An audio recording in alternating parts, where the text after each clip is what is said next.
to Maryland, and this is news that you can use from YAA on, what's today? Tuesday, July 5th. And wait, we're still together. Happy 4th of July to everyone. Hope everyone enjoyed the fireworks and the celebration last night. Dad, car manufacturers are celebrating because payments have never been higher than right now. At the same time, though, we just got Q2 sales numbers out, and everyone with the exception of Ford, and we'll say Polestar as well, everyone with the exception of Ford and Polestar, Dad, had a terrible Q2. Okay. Did you want to share? We'll kick things. Oh, you know what? You're back. So I can do it this way. Yeah, give me a second. I'll screen share this way. Oh, how fun. It's just different? Yeah, it is. There we go. Cool. Let's look at the data here, Pops. Now we're down in the bottom corner, and everyone can see everything up there. Kind of nifty, right? You are the niftiest. All right, so General Motors regained their title as the number one volume sales manufacturer for the United States. Yes. So if we take a peek here, GM sold 578,000 vehicles in Q2 as compared to Toyota's 531,000. Now, GM traditionally has been the number one selling brand in the United States. However, Toyota overtook that crown. Last year, GM really struggled with production issues. The story has changed at least a little bit. Toyota is struggling more with production issues right now than General Motors. So GM, bright spot there, their sales passed those of their peer Toyota. That being said, Dad, they got a 47,000 car lead. Do you think they can keep it? I can't wait till we get to the fourth quarter and Toyota starts whipping that horse, and maybe we'll see some incentives. GM will be whipping that horse. They're going to want to win that race. Yeah, potentially. Now, I'm sorry, Dad. Sales are down 21% for the industry. We filmed a video that just like literally a couple minutes ago. We might have to refilm it in all honesty because Ford's data was not in here.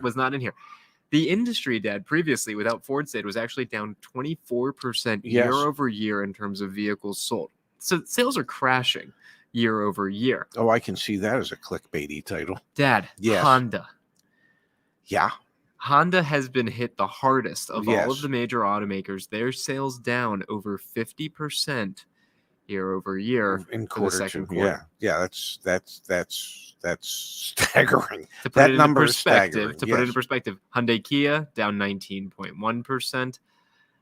BMW down 20.6%. Ford, we're going to spend some time here. Ford sales were actually up 1.8% year over year. Wow. If you can believe that. They're definitely the anomaly. General Motors down 15.4%. Where is it? Mazda down 42.8%. Wait, McLaren was down 23.3%. No, McLaren was actually up 20. Oh, they're up 23.3%. Well, I guess the number of rich people is growing. Nissan sales down 38.6%. Stellantis sales down 15.8%. But look at that, Ram down 26.6%. Yeah, well, Jeep's the bright spot there, only down 11.3%. Yeah, this is a bit of a proxy as to who actually has inventory. In case you were curious. Glad I don't own an Alfa Romeo dealership. Tesla sales up 53% year over year, and Toyota sales down 22.9%, with VW Group sales down 28.8%. That's the landscape, Dad. General Motors back on top. Honda struggling more than anyone. Yes. And evidently Ford, maybe they're following in Tesla's footsteps. Maybe they're just putting numbers out there that, Well, it all depends on are these actual sales or reported sales? And the only reason I say that is, well, there was news that came out on Friday, July 1st, that General Motors is now barring their dealers from reporting sales before they actually get the car in or the vehicle in. Yeah. And we did a story last week about Aaron who signed a contract, a credit union contract, financed a Ford truck back on April 30th. That still hasn't arrived at the dealership yet. So they actually found a different truck and put them into a different truck. So are those actual deliveries for both Ford and General Motors? And I got to believe that if General Motors came out with that memo on Friday, that those sales tallies don't really reflect vehicles being sold and delivered. Yeah, Yeah, no, 'cause that's a really good point. Yeah, it's hard to deliver a vehicle that hasn't quite arrived at the dealership yet. But apparently at both Ford and General Motors, it's easy to report it as sold, and start the warranty clock and all the other clocks on a vehicle that's sitting somewhere. So you're questioning the efficacy of Ford's 1.8% year-over-year increase in sales because we've done some stories on the channel, Aaron's being the prime example of that, of Ford vehicles being RDR'd, retail delivery reported, before they've actually been delivered to customers. You could be onto something here. Now, one of the other reasons why Ford may, and I say may, have seen the increase, they took so many vehicles and put them on Dirt Mountain last year. Yeah. Maybe finally they're getting chips into them. And we should provide some context here as well. GM mentioned in their Q2 earnings, 95,000 vehicles sitting around right now waiting for chips. Yes. 95,000 vehicles. I wonder how many of those 95,000 have already been reported sold. I mean, so just based on the little bit of information we have, these numbers can't be legit. I mean, they just cannot be, especially when Ford comes out on the first day of the third quarter and says, fellas, really, we got to stop reporting cars sold that actually haven't been delivered to the dealership. You expect them to come out and say that soon? Well, I mean, GM. I'm sorry, not Ford. You also said the third quarter. We're in the second quarter. We're in the third quarter. We just started the third quarter. GM's memo was on July 1st. You're right. Yeah. So it's what do they say about data? Poop in, poop out. Garbage in, garbage out. Oh, is that what they say? Yeah. Yeah. Garbage in, garbage out. Yep. So who knows what the real number? I mean, BMW got fined a couple years ago for reporting cars retailed that were, moved to dealer service loaner fleet or just listed as demos. Those aren't sales. So who knows what the real numbers are? You're thinking there's a lot of gamesmanship going on right now. Well, I think it ends in SHI, but there's no P at the end of it, and it all starts with a bull. Let's actually touch on this BMW story. This is from October of 2020. They got fined $18 million, this time actually by the Securities and Exchange Commission, for having misled their investors for the amount of retail sales that the company actually was able to accomplish. And you have talked about this all the time in the past. You frequently, when you were a part of the BMW Corporation, frequently moved vehicles in a service loaner fleet and did all sorts of fun things to make sure that they appeared as sold. Always looked forward to my calls from my factory rep on the last day of the month saying, "Oh, come on, we need to RDR cars, Ray. Put them in service loaner fleet. Move them to demos. Hey, we'll pay you $500 a car for every car you do." Okay. Let's touch on this, Pops, from Learning Fast. Yes. It is fine to say, quote, "Don't buy a car right now. However, if you absolutely need a car right now, they are almost all being marked up if they are on the lot." That is spot on and reminds me, Dad, of this article, which came out on Friday as well. And you may have seen the NPR version of this one a little viral on Twitter. A $1,000 a month car payment is becoming increasingly normal. A recent survey found 12% of new car buyers in June financed at upwards of $1,000 a month, a new record. The average new car payment sits at $712 for the first time ever, breaking through the $700 threshold. And this is on a loan term that is typically looking at 6+ years. 6 years. So 6 years. So at that's $72,000 right there, ladies and gentlemen. I wonder what the cost of the car was. Maybe 60. So that you're paying back $12,000 in interest. Almost makes good sense. Almost. And I don't. You're good. How can anybody afford I get it. There are people out there that can afford $1,000 a month payment. How that can become normalized? That is beyond me. $700 a month is a stretch for most people, many people. Yeah, the vast majority of people, especially in our country where in many parts of the country, you have to be a 2 or a 3 car family. So if you're a 2 car family and they're both relatively new cars, one could be 3 years old and you still have, I don't know, 3 years left of payments, and one you just bought and now you have 6 years left of payments. How do people do it? We got Kimberly in the chat here, which means repos will be going up and up and up. Kimberly, good to see you. Happy 4th of July. And yeah, I'm still waiting we should get some Q2 reports that come out from Experian, TransUnion, and that'll be other a few credit days away. bureaus. That'll help provide and shed a little bit of light into what delinquency rates are and what's happening in terms of auto loans. But I'd imagine you are going to start to see more and more of an influx in delinquencies and ultimately repossessions, which could be a good thing for the used car market. We still have an incredible shortage of inventory. I actually have it up let me pull it up here so that everyone can take a peek. We're seeing another dive, unfortunately. This is from 4 Eyes updates every single day. Total inventory available in the United States. We're seeing again, unfortunately, week over week, month over month, year over year, inventory levels are down. Yes. Year over year, for the last week of June, inventory levels of new and used vehicles are down 23%. Year over year.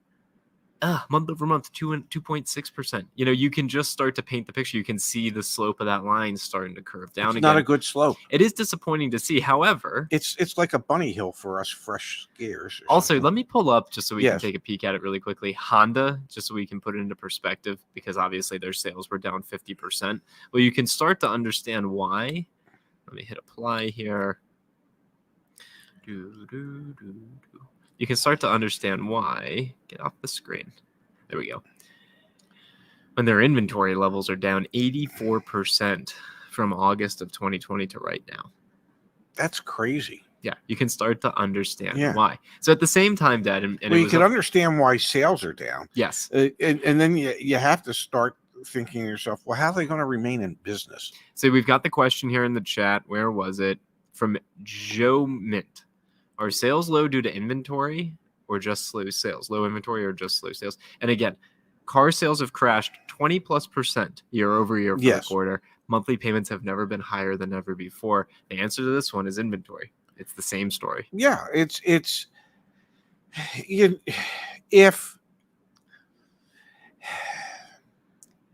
there is no inventory, if dealers are reporting vehicles sold that haven't even made it to the dealership yet, then it's not that the demand is there. It's the inventory that's not there. And the vast majority of the inventory that's coming in is spoken for. Either it's, in some cases, it's already paid for and the dealer's just waiting for the car to arrive. In most cases, there might be a deposit on it or a reservation name on it. So that there's no inventory. It's the reason sales are off as much as they are is because the manufacturers can't produce more cars. We've got an interesting question here from Kathleen. Is inventory declining due to an end of 2022 model year? Well, you could go back to Foursquare, 4 Eyes, 4 of them too, and you could look at the similar time of year. Well, they actually do have a breakdown. Let me find it here. By model year. So we can actually look at auto inventory levels by model year. Yeah, and what I was going to say is you would find that this is a normal time of year for the switchover to be beginning, but that doesn't mean there wouldn't be inventory. There would be a mix of current and next model year cars.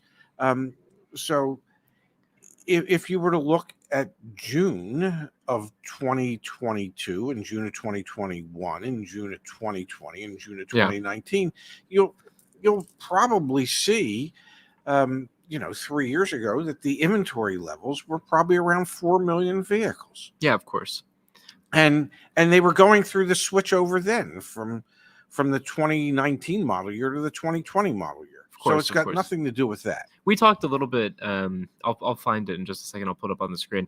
But actually, before I jump over to that, look at this chart, Dad. Yes. Inventory over time. The dark blue line is your 2022 model year inventory. Okay. Who's doing what? Who has the most inventory? Who's still discounting on vehicles? Who's still going below MSRP? Would that be our dear friends at Stellantis, the lost automotive continent of Stellantis? I mean, just look at that side by side. Yes. Ford inventory is the lowest of the group. GM Yeah. inventory is tanking right now. Stellantis inventory is increasing.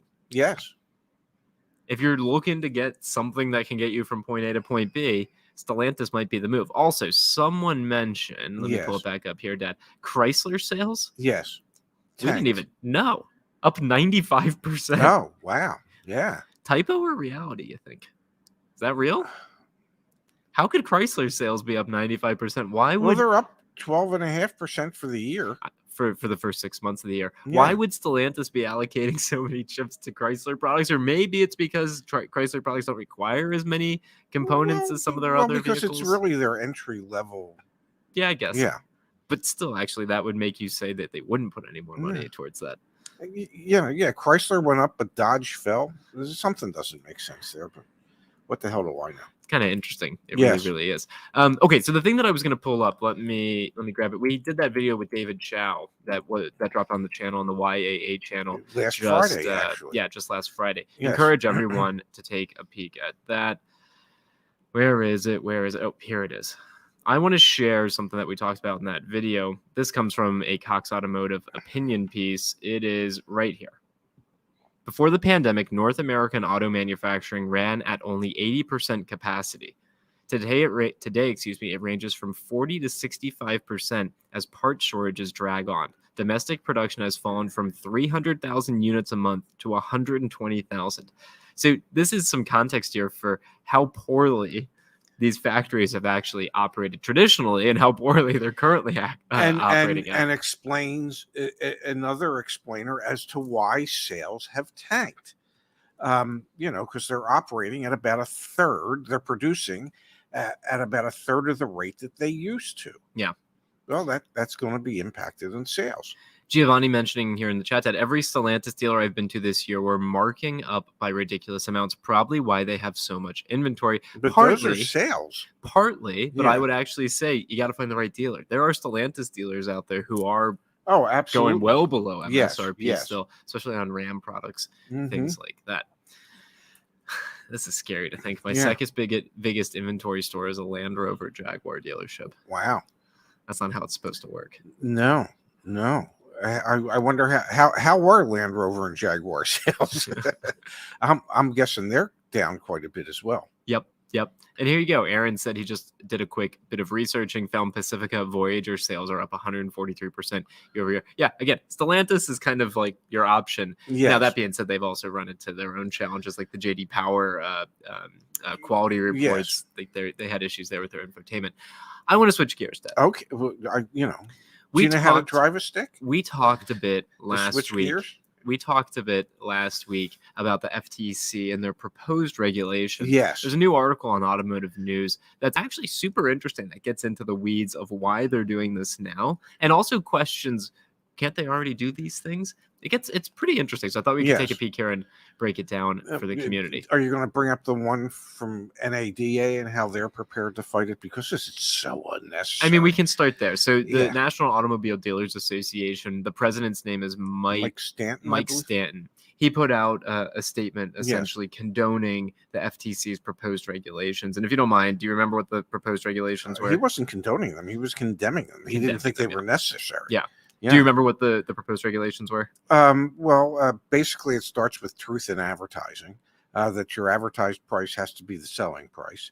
And the only thing that can be missing from the selling price is the fees, and the fees being the sales tax and title and registration fees.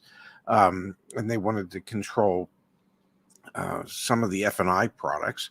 And they would make it punishable to sell products that actually have no benefit to the customer. Yes. So the FTC was trying to do quite a few things that seemed to be generally beneficial for the customer. Mike Stanton came out and said, this would actually add a lot of overhead to the process and make things more challenging and complex for the customer. Yeah, because we haven't thought of the ways how we can circumvent it yet.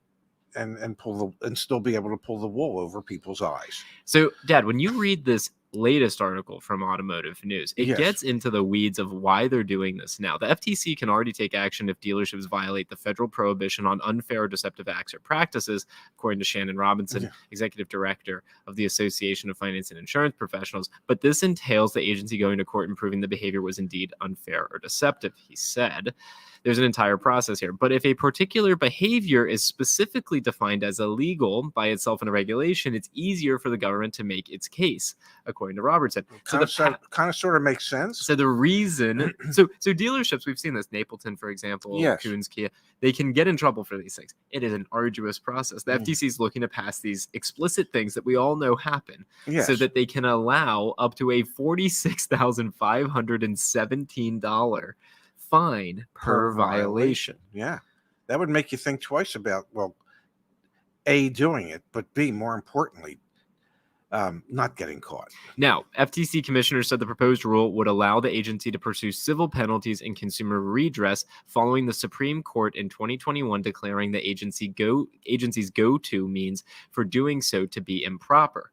A unanimous court held in AMG Capital Management versus the FTC that the commission couldn't request monetary relief alongside an injunction request in federal court. The Supreme Court said the agency needed to follow administrative procedures and then seek the civil penalty. Essentially, that a Supreme Court ruling kind of took some of the oomph away from the FTC's ability to actually enact or enforce their policies and rules. And really what it all comes down to is everybody and their brother knows this stuff goes on and nobody enforces it, even though there's rules, regulations, stipulations on the books already.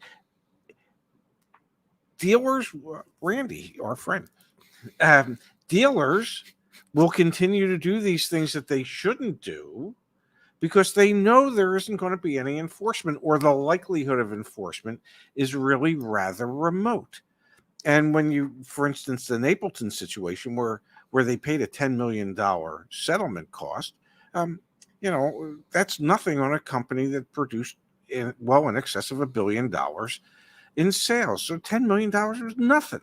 Yeah, relative to the billions it was just of the dollars cost of doing business. Yep, 100%. All right, let me keep running through this really quickly, and then we can change gears. Yes, Pops. Correct. Yes. An attorney named Randy Hendrick, who we used to do work with, he felt that it was going to take years for this to actually come to fruition. Yes. And NADA has already said that they plan to seek an extension on the 60-day comment period. This will likely get drawn out for a significant period of time. Yes. I'll share, I'm a part of many industry newsletters and things like that. There's a lot of hubbub about these proposed rules. There's also a lot of hubbub about Ford ending lease turn-ins and essentially really making them subscriptions. So there's a lot of really material pieces that are in play right now, the FTC's proposals being one of them, the Ford news being another. It seems like there's a bit of I'll say like a shift, a seismic type shift happening in the industry right now. Well, yeah, and I believe I sent out an email yesterday to you and some of the members of the team that we really need to champion this cause when the comment period starts, because we know NADA has a lot of lobbyists. They invest a lot of money. They have in a lobbying. $3 billion a year lobbying budget. Not they have $3 billion. $3 million, lobbying budget, and they have a $35 million campaign contribution budget each year. Yes. So we know that they're going to invest a lot of time, effort, and energy to give reasons why the FTC shouldn't do this. And we need to stand on the side of consumers, and we need to encourage our community once the comment period begins to just deluge the FTC with comments as to why it does need to happen, why they do need to do this, and why they would need to enforce it once, if it were to become the rules and regulations of the land. Yeah, definitely. Trust me, when we're in a position where we can ask people to start sending comments, and we'll certainly push for that. That's somebody's got to be stand with the consumers here. Doreen's got an interesting comment here. Do you think insurance companies will raise the cost of car insurance at a higher level on used cars since folks will keep the cars longer? Car insurance is it's relating to your liability, your casualty, getting in an accident. Yes. We haven't seen material increases on extended warranty costs, which still is super interesting to me that we haven't seen that. I wouldn't expect car insurance to raise any faster than it already will because inflation and things like that. Yeah, I mean, car insurance also has to reflect the value it takes to Oh, replace something. yeah, good point from Space and Yeah. good point from you. Which parts costs are going up? So yeah, Yes. I Yeah. guess So I would tend to think that they'll take a close look at that. They know how much used cars have appreciated in the last 2 years, and I would think that you would see either rate increases or less of a reduction every year as the car gets older. yeah. Because the cost to repair it if there is an accident will be skyrocketing. Question here, Dad, from Fraser. Here's my question. What recourse would I have against the dealership that runs my credit without my knowledge, consent, or permission? I think you might be able to sue them. I'm pretty sure, because you have to sign a credit application or some form that stipulates you've given them permission to run your credit application and to submit your credit for a loan. And if you haven't, then I would think that would be some type of fraud. So, yeah, I think perhaps you could sue them. Now, how you prove it, I don't know. But if the dealership cannot provide a signed credit application that stipulates that you're allowing them to run your credit, that would be a bad thing for the dealership. Question here from K-Kitch. I'm getting a 2022 Tundra TRD Pro built towards the end of this month. If it was built in August, would it be considered a 2023? Could be. You could end up seeing that your MSRP went up, your total cost went up. Very well could be. Now you actually got a 2023, not a 2022. Yes, and here's the thing: you can't order a Toyota to begin with. Dealers get allocated vehicles, and they will try and match something that's been allocated to them, and they will ask Toyota to match a particular vehicle to what a particular customer might want. But Toyota will not be building the vehicle specifically to your specifications or for you. So whether or not Toyota is still building the 2022 Tundra TRD, I don't know. It was new this year, wasn't it? The Tundra didn't change the body style. The body style changed. Yep. So they might model run the 2022 model year a little longer than normal. So it very well could still end up being a 2022. Thomas with good perspective on what's going on Yeah. in the Toyota market. My dealer has 3 new trucks. Everything else is used. That's a Yep. common refrain when it comes to Toyota. Talon reminding us, can you imagine what the new TV and radio disclosures would be for those car commercials? There's the lease payment is $119 a month. Yeah, the speaking real fast to tell you every that might take more time than the commercial itself. And here you go from Steam Torch. Can Yes. can a dealer run credit before a test drive? I know this pisses you off. Couldn't they? Only if you allow them to, only if you sign a form giving them permission to. Otherwise they can't. And do some dealers try to? Yes. Yeah, I mean, I don't know how they can do it without your social security number. What, run your credit? Yeah. Yeah, but you we've talked about in the past, you don't agree with the idea of requiring someone to give all that information. Oh, no, over well, to I test don't. drive a car. No, and there's been a number of comments from people in the car business. Well, we don't want to have somebody come in and say, "Gee, I want to test drive this," that doesn't have the ability to do it, to purchase it. And I get that, but you don't need a credit application to find that out. Okay, you can ask questions. You can have a conversation. You can steer the conversation in the direction you need it to go to find out if this person is capable without running their credit.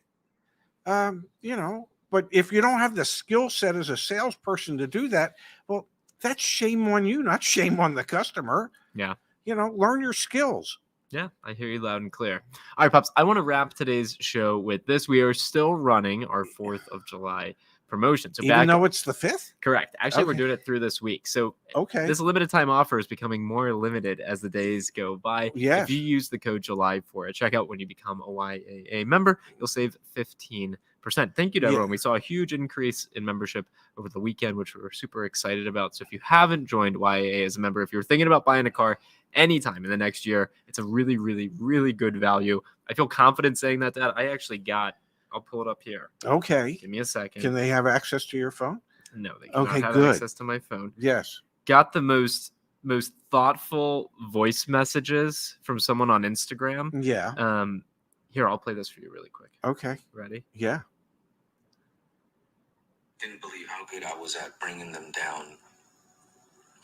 And I got my 2020 Lexus NX 300 F Sport out the door for $37,000.